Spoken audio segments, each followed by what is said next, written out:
தீபாவளி சமயத்தினால ஒரு வேளை இந்த தங்கமும் வெள்ளியும் ஏறுதோ? தங்கம் விலை ஏறுவதற்கும் தீபாவளிக்கும் இந்த வட்டி வீதங்கள் குறையிற வரைக்கும் தங்கம் ஏறுமுகத்துல தான் இருக்கும். Celebrate your Diwali holidays with Grand Royal Tours. அழகு தரும் மூலிகைகள், ஆரோக்கியம் தரும் மருத்துவர்கள். டாக்டர் ஸ்ரீவர்மாஸ். நம்ம Manju groups in iSpot, a premium smart plot community. இந்திய அரசாங்கமே வெள்ளியை இம்போர்ட் பண்றதுக்கு பேன் பண்ணியிருக்கிறாங்க. வெளிநாட்டுல இருந்து நம்ம வெள்ளியை இறக்குமதி பண்ண முடியாது. எல்லாருமே இது ஏறவே ஏறாது அப்படின்னு முடிவு பண்ணாங்கன்னா அப்பதான் அந்த பொருளோட விலை ஏற ஆரம்பிக்கும். ரொம்ப அதிபுத்திசாலிக்கிறவங்களாம் அப்பதான் வாங்குவாங்க. தங்கமோ வெள்ளியோ ரியல் எஸ்டேட்டோ எதுவா இருந்தாலுமே நீங்க முதல்ல வாங்கணும். அதை வாங்கியதற்கு அப்புறம் தான் அதை நீங்க விற்க முடியும். ஆனா பங்குச்சந்தையில அப்படி கிடையாது. கடந்த ஒரு வருட காலமாக இந்திய ரூபாயோட மதிப்பு குறைஞ்சிக்கினே வந்தது. நேற்று ஒரே நாள்ல அப்ரிஷியேட் ஆச்சு. எப்பெல்லாம் நம்முடைய கரன்சி உயர்ந்து கொண்டே இருக்கும்போது நிறைய பணம் உள்ள வரும். இந்திய ரூபாயோட மதிப்பு குறைஞ்சிக்கினே இருக்கும்போது வெளிநாட்டு நிலங்கள் பங்குகளை விற்கிறதுல ஆர்வம் அதிகமா காமிப்பாங்க. உலகத்துல பெரும்பாலான சந்தைகள் லாஸ்ட் இயர் ஹைக்கு மேலதான் ட்ரெண்ட் நடக்குது. நாம சில உள்நாட்டு காரணங்களால குறிப்பா இந்த டெக்னிக்கல்லாம் ட்ரம்புக்கு தெரியாது. அவர் தான் ஒரு பெரிய டெக்னிக்கல் இண்டிகேட்டர். திடீர்னு சனிக்கிழமை என்ன பண்ணாரு, சைனாவுக்கு எதிராக 100% அதிகமான வரி. அதனால திங்கட்கிழமை உலகம் முழுக்க பங்குச்சந்தைகள் இறங்கிச்சு.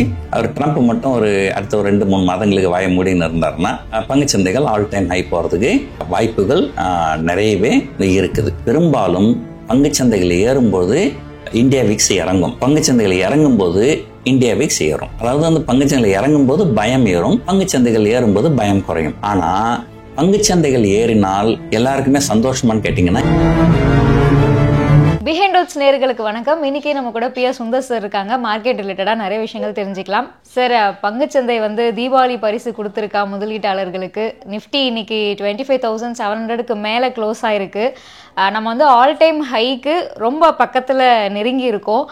இது கண்டினியூ ஆகுமா சார்? எல்லாரோட எதிர்பார்ப்பும் அதான் இருக்கு. முதல்ல அடிப்படையான சில விஷயங்களை பார்த்துருவோம். கடந்த 2-3 வாரங்களாகவே நான் உங்ககிட்ட என்ன சொல்லின்னு வரேன், நிஃப்டி 25,000 25,500க்குள்ளார ஒரு கன்சாலிடேஷன் மோட்ல இருக்கும்.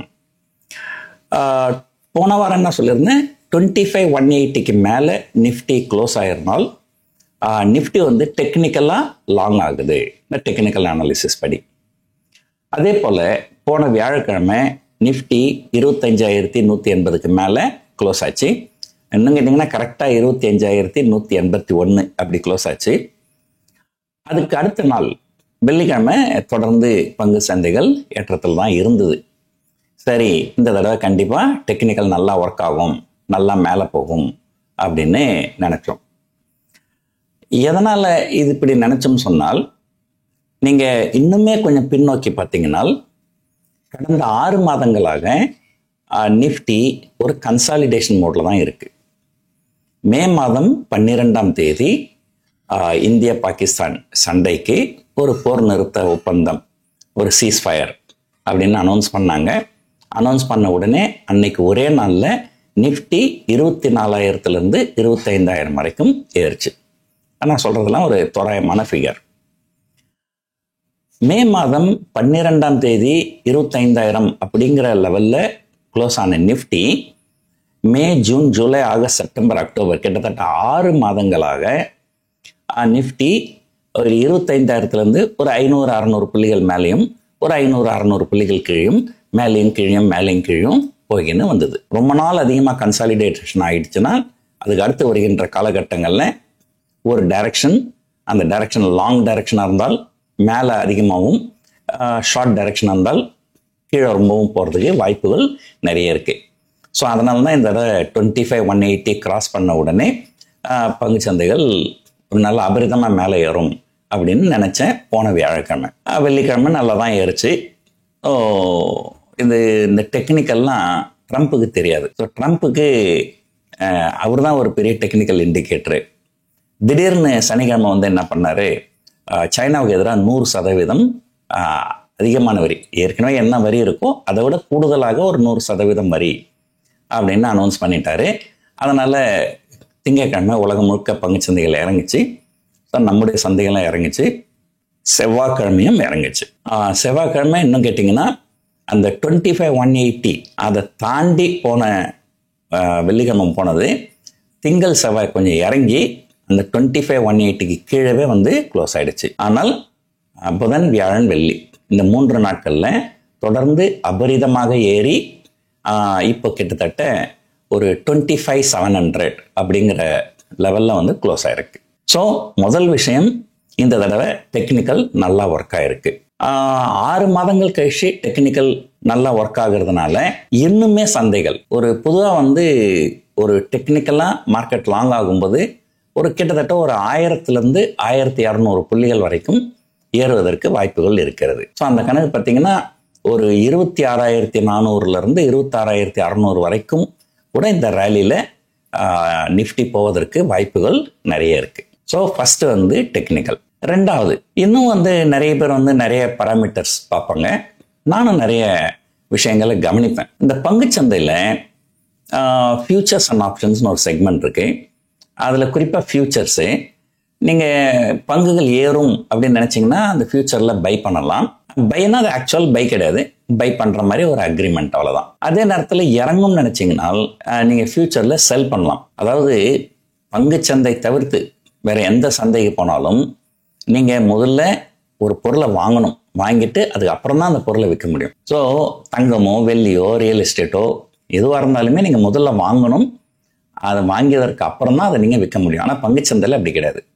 ஒரு பங்கின் விலை இறங்கும் அப்படின்னு நினச்சிங்கன்னா உங்ககிட்ட அந்த பங்கு இல்லாமலே அந்த பங்குகளை நீங்கள் விற்க முடியும், இன்னொருத்தர் அந்த பங்கை வாங்க முடியும். அது என்னன்னா வந்து ஆக்சுவலாக யாரும் அதை விற்கிறது இல்லை, வாங்குறது இல்லை. நான் விற்கிறேன்னு ஒரு அக்ரிமெண்ட் போட்டுக்கிறேன், நீங்கள் வாங்குறேன்னு அக்ரிமெண்ட் போட்டுக்கிறீங்க, அவ்வளோதான். ஸோ அதுக்கப்புறம் அந்த பங்கு வந்து விலை ஏறுச்சுன்னா வாங்கின உங்களுக்கு லாபம், விலை இறங்குச்சுன்னா வித்த எனக்கு லாபம். இதுக்கு ஒரு டைம் இருக்குது. அந்த டைமுக்குள்ளார நம்ம அந்த ட்ரேடை வந்து ரிவர்ஸ் பண்ணணும். அது வந்து எக்ஸ்பைரி டேட் அப்படின்னு சொல்லுவாங்க. ஸோ இதில் வெளிநாட்டு முதலீட்டாளர்கள் இந்த ஃபியூச்சர்ஸில் அதிகமாக ஷார்ட் செல் பண்ணுவாங்க. பொதுவாக ஒவ்வொரு மாதமும் பார்த்தீங்கன்னா அவங்களுடைய ஷார்ட் செல்லிங்கிறது வந்து ஒரு 50 முதல் 60% வரைக்கும் ஷார்ட் செல்லிங்கில் தான் இருப்பாங்க. ஆனால் எப்போல்லாம் வந்து அவங்க ரொம்ப பேரிஷ் ஆகுறாங்களோ அப்போல்லாம் அந்த ஷார்ட் செல்லிங் வந்து 60%-லேருந்து 80-85% போகும். கடந்த காலத்தில் கிட்டத்தட்ட கடந்த 15 ஆண்டுகளாக நான் பார்த்துன்னு வரேன். அவங்களுடைய ஷார்ட் செல்லிங் எப்போல்லாம் 80 to 85 போகுதோ யூனிஃபார்மாக அடுத்த 6 வாரங்கள் முதல் 8 வாரங்களுக்குள்ளார சந்தைகள் வந்து ஓரளவு நல்லா ஏற்றம் காணும். இதுதான் கடந்த 15 வருஷமாக நான் பார்த்துன்னு இருந்தது. ஆனால் முதலாக கடந்த சில மாதங்களாக அங்கே எஃப்ஐஏயோட ஷார்ட் செல்லிங் வந்து 80%க்கும் அதிகமாக போனது.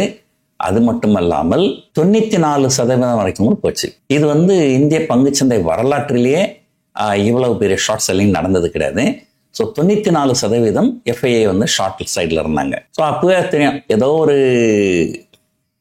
நிகழ்ச்சி நடக்குது அப்படின்னா ஒட்டுமொத்தமாக ஒரே நேரத்தில் எல்லாரும் வெளியேறுவாங்க. என்னன்னா பங்குச்சந்தைகள் இறங்கினே தான் இருக்கும் அப்படின்னு சொல்லிட்டு ஒட்டுமொத்த எஃப்ஐஐஸும் கிட்டத்தட்ட 94% ஷார்ட் சைடில் இருக்கிறாங்க. அப்போனா என்னன்னா ஒட்டு மொத்தமாக எல்லாருமே ஒரு நெகட்டிவ் வியூ எடுத்திருக்கிறாங்க. அந்த நேரத்தில் திடீர்னு ஏதாவது ஒரு நல்ல செய்தி வந்ததுனால் ஒட்டுமொத்த பேரும் ஒரே நேரத்தில் அந்த ஷார்ட்டை வந்து க்ளோஸ் பண்ணுவாங்க. அதனாலேயே பங்குச்சந்தைகள் அபரிதமாக ஏறும்.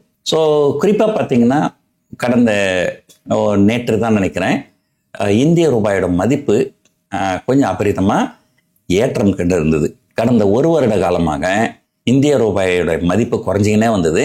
ஸோ நேற்று பார்த்தீங்கன்னா ஒரு கிட்டத்தட்ட 40 காசுகள் நேற்று ஒரே நாளில் அப்ரிஷியேட் ஆச்சு.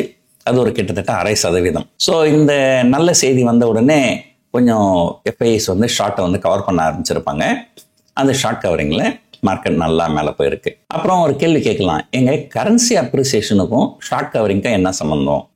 கரன்சி அப்ரிசியேஷன் என்ன அப்படின்னா அப்படி ஒரு நல்ல செய்தியா அப்படின்னு கேட்டிங்கன்னா கண்டிப்பாக அது வந்து ஒரு நல்ல செய்தி தான். எதனால் சொல்கிறேன்னாக்கா, இப்போது நீங்கள் இந்தியாவில் இருக்கிறீங்க, நீங்கள் ஒரு பங்குச்சந்தையில் முதலீடு பண்ணுறீங்க. நாளைக்கு பங்குச்சந்தைகள் 1% இறங்குச்சுன்னு சொன்னால் உங்களுக்கு 1% நஷ்டம். நாளைக்கு 1% ஏறுச்சுன்னு சொன்னால் உங்களுக்கு ஒரு 1% லாபம். இதுதான் உங்கள் கணக்கு. ஆனால் வெளிநாட்டு முதலீட்டாளர்களுக்கு வேற கணக்கு இருக்குது. வெளிநாட்டு முதலீட்டாளர் என்ன பண்ணுறாங்க, அவங்க US டாலர் இந்தியா கொண்டு வராங்க, அந்த US டாலர் இந்திய ரூபாயாக மாற்றுறாங்க, மாற்றிட்டு இந்திய பங்குச்சந்தையில் முதலீடு பண்ணுறாங்க. ஸோ பங்குச்சந்தை 1% ஏறுதுன்னு வச்சுங்க, அப்போ கரன்சி பார்க்கணும். கரன்சி ஒருவேளை ஒரு 0.5% அப்ரிஷியேட் ஆயிருந்ததுனால் அவங்களுக்கு மொத்த லாபம் வந்து 1.5%. 1% லாபம் பங்குச்சந்தையிலையும் 0.5% லாபம் கரன்சி அப்ரிசியேஷனாலையும் அவங்களுக்கு கிடைக்கும். அதுவே பங்குச்சந்தை 1% இறங்கி இருக்குதுன்னு வச்சுப்போம், அப்போ அவங்களுக்கு 1% லாஸ் பங்குச்சந்தையில், நம்ம கரன்சி ஒரு 0.5% டிப்ரிஷியேட் ஆகிடுதுன்னு வச்சுப்போம். அப்போ பங்குச்சந்தையில் 1%, இந்த கரன்சி எக்ஸ்சேஞ்ச் ரேட்டால ஒரு 0.5%, அவங்களுக்கு கிட்டத்தட்ட 1.5% லாஸ் வரும். அதனால தான் என்ன பண்ணுவாங்க, அவங்க வந்து கரன்சி மார்க்கெட்டை தொடர்ந்து கண்காணிச்சுன்னு இருப்பாங்க. இந்திய ரூபாயோட மதிப்பு உயர்ந்து கொண்டே இருக்கும்போது நிறைய பணம் உள்ள வரும்.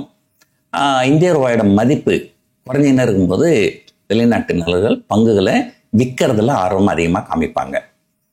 ஸோ இதனால தான் வந்து கரன்சி மார்க்கெட்டும் பங்குச்சந்தையும் ஓரளவு இன்டர் ரிலேட்டட் அப்படின்னு சொல்லலாம். ஸோ கடந்த சில நாட்களாக இந்திய ரூபாயோட மதிப்பு கிட்டத்தட்ட 1% அப்ரிஷியேட் ஆயிருந்தது. ஸோ இதுவும் ஒரு காரணம். ஸோ டெக்னிக்கலாக மார்க்கெட் லாங்கு, எஃப்ஐ வந்து ஷார்ட் பொசிஷன் நிறைய இருக்கு. அந்த ஷார்ட் பொசிஷன் அவங்க வந்து இதை வந்து பங்குச்சந்தை வந்து ஷார்ட் ஸ்குவீஸ் அப்படின்னு சொல்லுவாங்க. அவங்க நஷ்டம் தாங்க முடியாமல் அவங்க ஷார்ட்டை வந்து கவர் பண்ணுறாங்க. Plus corporate results. ஸோ நான் உங்ககிட்ட ஏற்கனவே சொல்லியிருக்கிறேன், 4 செக்டர் வந்து இந்தியாவில் வந்து மேஜர் செக்டர்: வங்கி, information technology, auto and FMCG. இதில் எஃப்எம்சிஜியும் ஐடி இண்டெக்ஸும் கொஞ்சம் லேகார்டாக இருந்தது. ஆனால் வங்கித்துறையும் ஆட்டோவும் ரொம்ப நல்லா இருந்தது. அதனால் ஏறக்குறைய ஒரு நியூட்ரல், 2 மேஜர் செக்டர் ப்ளஸ்லையும் 2 மேஜர் செக்டர் மைனஸில் இருக்குது. ஸோ இஃபெக்டிவாக வந்து மார்க்கெட் வந்து நியூட்ரல் இருக்கும். இதனால தான் கடந்த 6 மாதங்களாக பங்குச்சந்தைகள் ஒரு கன்சாலிடேஷன் மோட், அதாவது பலப்படும் சந்தைன்னு சொல்லலாம், அப்படிதான் இருந்தது. ஸோ இப்போ பார்த்தீங்கன்னா இன்றைய தினம் bank Nifty all time high cross பண்ணியிருக்காங்க. ஸோ இது வந்து ஒரு பெரிய விஷயம். ஏன்னா சென்ற ஆண்டு செப்டம்பர் மாதம் Nifty all time high touch பண்ணாங்க. அப்போ bank Nifty all time high touch பண்ணாங்க. அதுக்கப்புறமா வந்த கரெக்ஷனில் இது வரைக்கும் நிஃப்டி அந்த லாஸ்ட் இயர் ஆல் டைம் ஹையை தாண்டலை. ஆனால் நிஃப்டி நடுவில் ஒரு தடவை அந்த ஆல் டைம் ஹையை தாண்டி மேலே போயிட்டு கிட்டத்தட்ட ஒரு 3000 புள்ளிகள் மேலே போயிட்டு திரும்ப ஒரு கரெக்ஷன் வந்து திரும்ப மேலே ஏறி அந்த ஆல் டைம் ஹையும் திரும்ப தாண்டிட்டாங்க. ஸோ 2 தடவை ஆல் டைம் ஹை தாண்டி இருக்கிறாங்க பேங்க் நிஃப்டி. ஆனால் நிஃப்டி தாண்டலை. ஸோ இன்னைக்கு இப்போ ஒரு நான் பார்த்த அனாலிசிஸில் எஃப்எம்சிஜியும் கொஞ்சம் புல்லிஷாக வர மாதிரி தெரியுது. ஸோ எப்பவுமே ஒரு மார்க்கெட் ஒரு அப் ட்ரெண்ட் எப்படி வரும்னா, ஒரு செக்டர் நல்லா லீட் பண்ணும், அது நல்லா மேலே போனதுக்கப்புறம் முதல்ல பேங்க் நிஃப்டி நல்லா வேகமாக போச்சு. அதுக்கப்புறம் அது கொஞ்சம் ரெஸ்ட் எடுத்துக்கின்னு அந்த வேலையை வந்து ஆட்டோ இண்டெக்ஸ் கிட்ட கொடுத்தது. அப்புறம் ஆட்டோ இண்டெக்ஸ் நல்லா வேகமாக போச்சு. இப்போது அந்த ஆட்டோ இண்டெக்ஸ் என்ன பண்ணுது, அடுத்து வந்து எஃப்எம்சிஜி கிட்ட கொடுக்குதுன்னு நினைக்கிறேன். இதனுடைய கன்ஃபர்மேஷன் இன்னும் ஒரு நாள் 2 நாள் போனதுக்கப்புறம் தான் நம்ம சொல்ல முடியும். அதுக்கப்புறம் எஃப்எம்சிஜி இண்டெக்ஸ் நல்லா ஓடிட்டு அதுக்கப்புறம் கடைசியாக ஐடி இண்டெக்ஸ் கிட்ட வருவாங்க. ஏன்னா ஐடி இண்டெக்ஸ் அது வரைக்கும் கடைசி ஆளாக நின்றுருக்குறாங்க ஓட்டப்பந்தயத்தில்.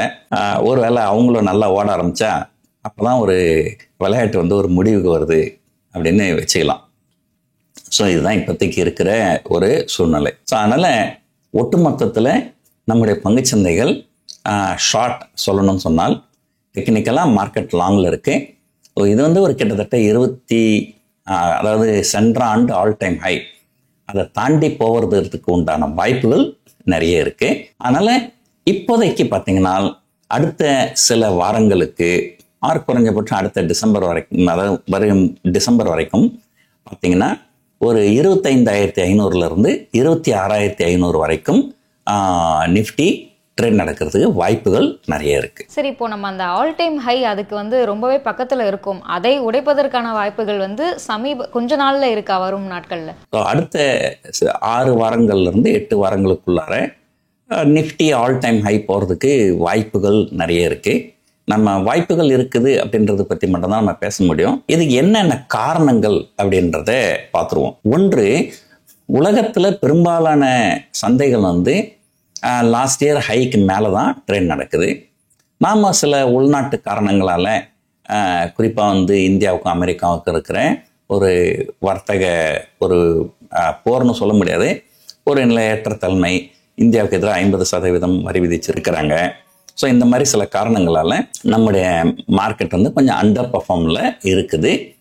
வெளிநாட்டு முதலீட்டாளர்களும் நம்முடைய பங்குச்சந்தையில் தொடர்ந்து பங்குகளை விற்றுக்கினே வராங்க. ஸோ கடந்த வருஷம் ஜனவரி மாதத்திலிருந்து இப்போ வரைக்கும் பார்த்தீங்கன்னா ஒரு கிட்டத்தட்ட 5 லட்சம் கோடி அப்படின்ற அளவுக்கு பங்குகளை விற்றும் இருக்கிறாங்க. ஸோ அதனால் வந்து இப்போ திரும்ப ஆல் டைம் ஹை போனாலுமே நம்ம உலக சந்தைகளை பொறுத்த வரைக்கும் நம்ம வந்து ஒரு பெரிய அவுட் பர்ஃபார்மன்ஸ் அப்படின்னு சொல்ல முடியாது. இன்னும் கேட்டிங்கன்னா ஒரு இந்த டிசம்பர் மாதம் ஒரு வேளை ஆல் டைம் ஹை போகுதுன்னு வச்சுப்போமே, அப்படி போனாலுமே ஒரு கடந்த 1.5 வருஷத்தில் போன செப்டம்பர்லேருந்து இந்த டிசம்பர் வரைக்கும் பார்த்தீங்கன்னா நம்முடைய பங்குச்சந்தைகளோட ரிட்டர்ன் வந்து 0 ரிட்டர்ன் தான். ஏன்னா போன செப்டம்பரில் 26,300, இந்த டிசம்பரில் 26,300னா அது 0 ரிட்டர்ன் தானே.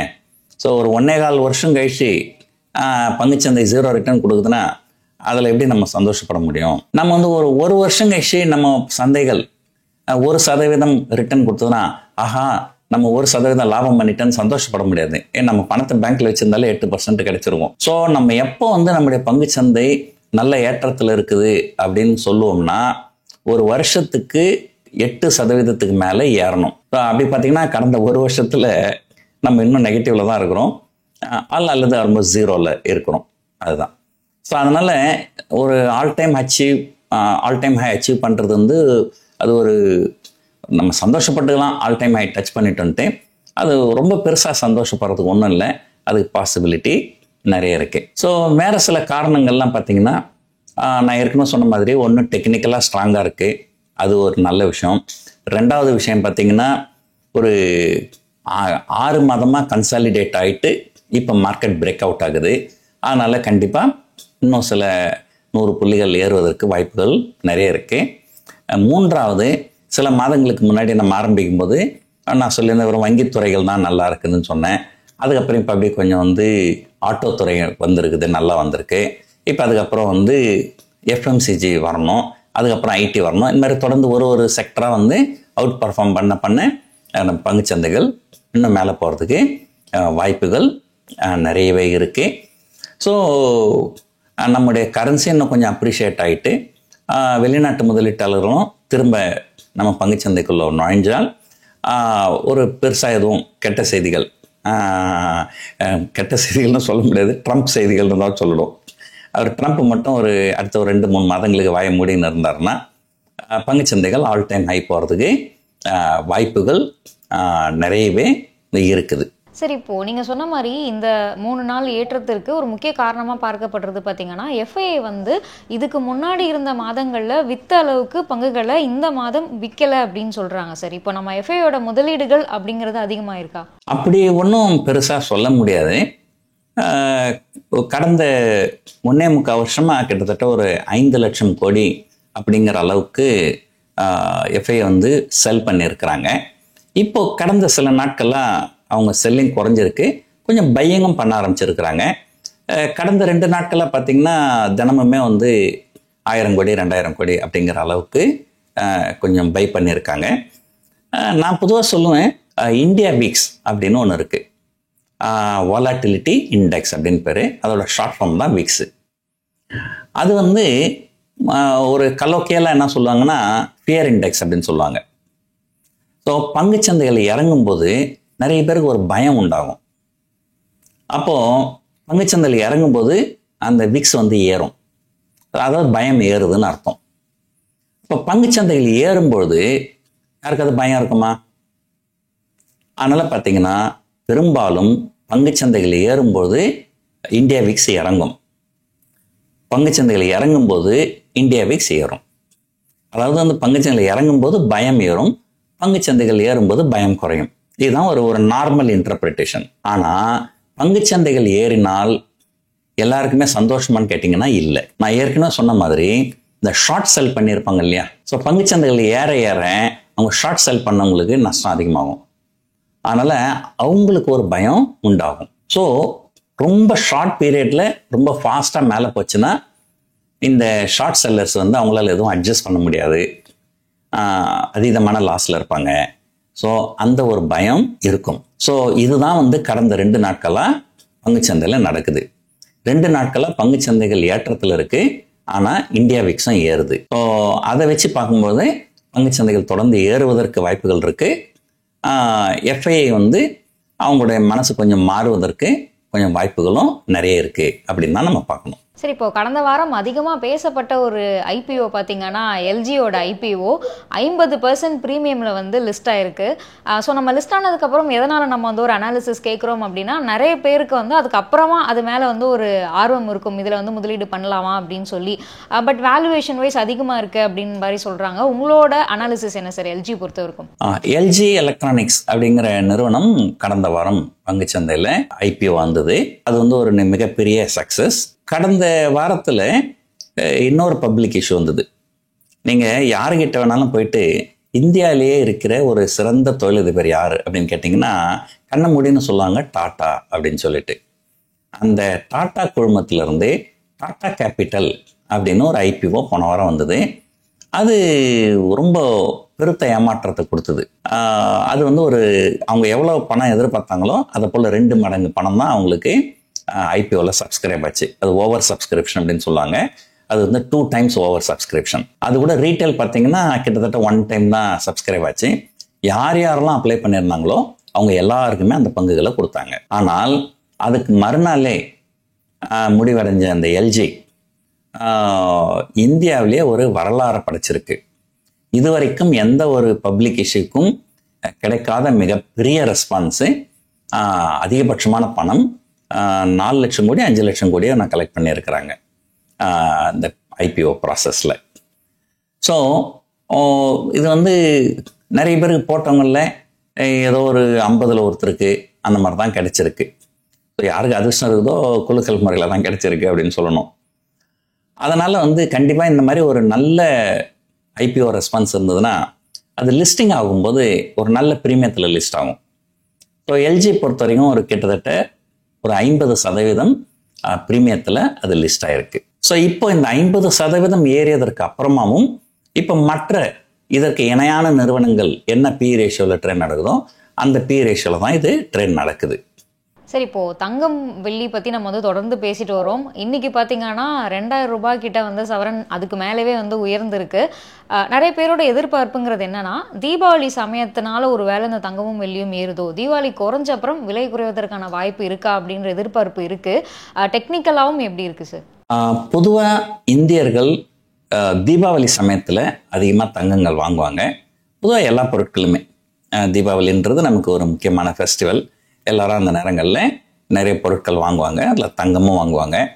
அதனால் ஓரளவுக்கு தங்கத்துக்கு வந்து கொஞ்சம் டிமாண்டு அதிகமாகும்.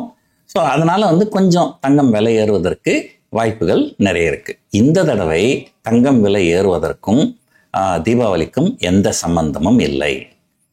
இது முழுக்க முழுக்க உலக பொருளாதார சூழ்நிலையால் ஏற்படுகின்ற ஒரு விஷயம்.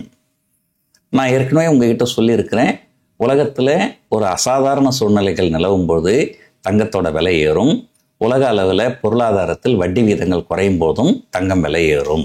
இந்த அசாதாரண சூழ்நிலைகள் இருக்கிற வரைக்கும், இந்த வட்டி வீதங்கள் குறையிற வரைக்கும் தங்கம் வந்து ஏறுமுகத்தில் தான் இருக்கும். ஆனால் அதே நேரத்தில் தங்கம் வந்து ஒரே நேர்கோட்டிலேயே ஏறுமான்னு கேட்டிங்கன்னா ஏறாது. அப்பப்போ ஓரளவுக்கு நல்லா ஏறும்போது கொஞ்ச நாளைக்கு முன்னாடி வாங்கினவங்க கொஞ்சம் ப்ராஃபிட்டை புக் பண்ணுவாங்க. ஸோ அந்த ப்ராஃபிட் புக் பண்ணுறதுனால கொஞ்சம் இறங்கலாம். ஸோ இந்த மாதிரி பல காரணங்கள் இருக்கும். ஒரு நீண்ட கால அடிப்படையில் தங்கம் ஏறுவதற்கு தான் வாய்ப்புகள் அதிகமாக இருக்க தவிர இறங்குவதற்கு வாய்ப்புகள் ரொம்ப ரொம்ப குறைவாக இருக்குது. ஆனால் அதே நேரத்தில் சார் நேற்று நீங்கள் சொன்னீங்கன்னு வாங்கிட்டேன், இன்னைக்கு ஒரு பவுனுக்கு 10 ரூபாய் குறைஞ்சி போச்சுன்னு சொல்லக்கூடாது. அது கொஞ்சம் ஏற்ற இறக்கத்தோடு தான் மேலே போகும். ஆனால் ஒட்டுமொத்தத்தில் ஏற்றத்தில் தான் இருக்கும்.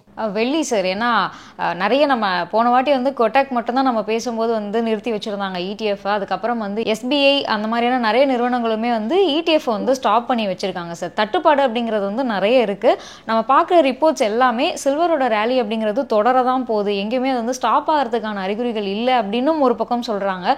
இன்னொரு பக்கம் இது வந்து லாஸ்ட் லெக் ஆஃப் ரேலி, இந்த இடத்துல போய் மாட்டிக்காதீங்க அப்படின்னும் சொல்கிறாங்க சார். உண்மையான நிலவரம் எப்படி இருக்குது? நீங்கள் சொன்ன ETF நிறுவனங்கள்லாம் வந்து வெள்ளியில் முதலீடு பண்ணுறது தடுத்துட்டாங்கன்றதோடு மட்டும் இல்லாமல் வேற ஒரு செய்தியும் இருக்குது. இந்திய அரசாங்கமே வெள்ளியை வந்து இம்போர்ட் பண்ணுறதுக்கு பேன் பண்ணியிருக்கிறாங்க. வெளிநாட்டிலேருந்து நம்ம வந்து வெள்ளியை இறக்குமதி பண்ண முடியாது. ஸோ ஏற்கனவே நான் சொன்ன மாதிரி ஒரு பல காரணங்கள், தங்கம் விலை ரொம்ப அதிகமாக ஏறிடவே வெள்ளி கொஞ்சம் விலை குறைவாக இருக்குது அப்படின்னு வெள்ளியில் வாங்க ஆரம்பிச்சுக்கிறாங்க.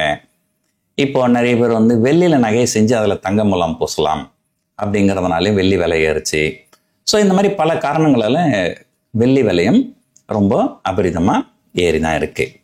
பொதுவாக வந்து எல்லாருமே வந்து இது ஏறவே ஏறாது அப்படின்னு முடிவு பண்ணாங்கன்னா அப்போ தான் அந்த பொருளோட விலை ஏற ஆரம்பிக்கும். ரொம்ப அதிபுத்திசாலியாக இருக்கிறவங்களாம் அப்போ தான் வாங்குவாங்க. மற்றபடி ஒரு நீண்ட கால அடிப்படையில் எப்போல்லாம் தங்கம் ஏறுமுகத்தில் இருக்குதோ அப்போ வெள்ளியும் ஏறுமுகத்தில் தான் இருக்கும். தங்கம் இறங்கும் முகத்துக்கு வரும்போது தான் வெள்ளியும் இறங்கும் முகத்துக்கு வரும். ஆனால் வெள்ளியில் வாலட்டிலிட்டி அதிகமாக இருக்கும். அதனால நீங்கள் ரொம்ப கேர்ஃபுல்லாக இருக்கணும். சார், வரும் வாரம் பொறுத்த வரைக்கும் நம்மளோட நிஃப்டி லெவல்ஸ் அப்படிங்கிறது எந்த ரேஞ்சில் ட்ரேட் ஆகும்னு நம்ம எதிர்பார்க்கலாம்? நான் ஏற்கனவே சொல்லியிருந்தேன். ஸோ கடந்த வாரம் வந்து 25,000 25,500 அல்லது 25,650 சந்தைகள் ட்ரேட் நடக்கிறதுக்கு வாய்ப்புகள் நிறைய இருக்குது அப்படின்னு சொல்லிட்டு, இப்போது 25,500 அப்படிங்கிறத டெசசிவாக தாண்டிடுச்சு. 25,650 டெசசிவாக தாண்டிடுச்சுன்னே சொல்லலாம். ஸோ 25,700 அப்படிங்கிற அளவில் க்ளோஸ் ஆகிருக்கு. ஸோ இப்போ அடுத்த ஒரு வாரத்துக்கு பார்த்தீங்கன்னா கண்டிப்பாக வந்து 25,500 அப்படிங்கிறது ஒரு முக்கியமான சப்போர்ட்டாக இருக்கும். ரெசிஸ்டன்ஸ் அப்படின்னு பார்த்தீங்கன்னா ரெசிஸ்டன்ஸுங்கிறது வந்து ஒரு 26,000 ஒரு ரெசிஸ்டன்ஸ்ன்னு சொல்லலாம். ஆனால் அது வந்து ஒரு ரவுண்ட் ஃபிகர், அவ்வளோதான். பட் டெக்னிக்கல் சிக்னிஃபிகன்ஸ் எதுவும் கிடையாது. அடுத்த டெக்னிக்கல் சிக்னிஃபிகன்ஸ் எங்கே வருதுன்னு சொன்னால் அது 26,280, அது கிட்டத்தட்ட 26,300 லாஸ்ட் இயர் ஹை. ஸோ அதனால் அடுத்த ஒரு வாரத்துக்கு பங்குச்சந்தைகள் 25,500 26,300 அப்படிங்கிற லெவலில் ட்ரேட் நடக்கிறதுக்கு வாய்ப்புகள் நிறைய இருக்குது. சார், இந்த வாரம் நம்ம நிகழ்ச்சியில் கலந்துக்கிட்டு பங்குச்சந்தை சார்ந்த நிறைய அப்டேட்ஸ் எங்களுக்காக கொடுத்தீங்க. அடுத்த வாரம் சந்திக்கலாம். Thank you so much for joining. Celebrate your Diwali holidays with Grand Royal Tours. அழகு தரும் மூலிகைகள், ஆரோக்கியம் தரும் மருத்துவர்கள். டாக்டர் ஸ்ரீவர்மாஸ்.